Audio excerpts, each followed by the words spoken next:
Kolay gelsin abla. Abla biz Adana Umut Kervan Dernek'ten geliyoruz. Çocukların bayram harçlığı dağıtıyorsun. Bir çocuğunuz biri gelsin. Biliyorsunuz virüsten dolayı çocuklar hem mağdur. İkincisi yasak var. Çocuklar dışarı çıkamıyor. Koronavirüsten dolayı dışarı çıkamıyorlar. Bir nevi hapis gibidiler. Üçüncüsü bayram geliyor. Akranları bayramlaşırken onların bayram hüznü var. Bayram harçlığı olmadıkları, bayram giysileri olmadıklarında bir hüznü var. İşte o yüzden biz Umut Kervanı olarak bugün çocuklarımıza bir bayram harçlığı, bir karınca kaderince bir bayram harçlığı olarak dağıtacağız.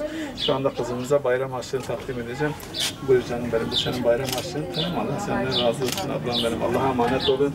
Görüşmek üzere ablam, sağ olun. Merhaba canım. Nasılsın, iyi misin? Biz Adana Umut Kervan'dan geliyoruz. Hani bu bayramda koronavirüsten dolayı hem hapissiniz siz, yani sizin sokağa çıkma yasağınız var. Ondan dolayı aslında normalde biz size elbise almak için sizi mağazaya götürüyorduk ama o koronavirüsten dolayı biz sizi götüremiyoruz. Yasaktır. Biz de geldik, size bir bayram harçlığı vereceğiz. Tamam mı canım? Kendinize şey dersiniz.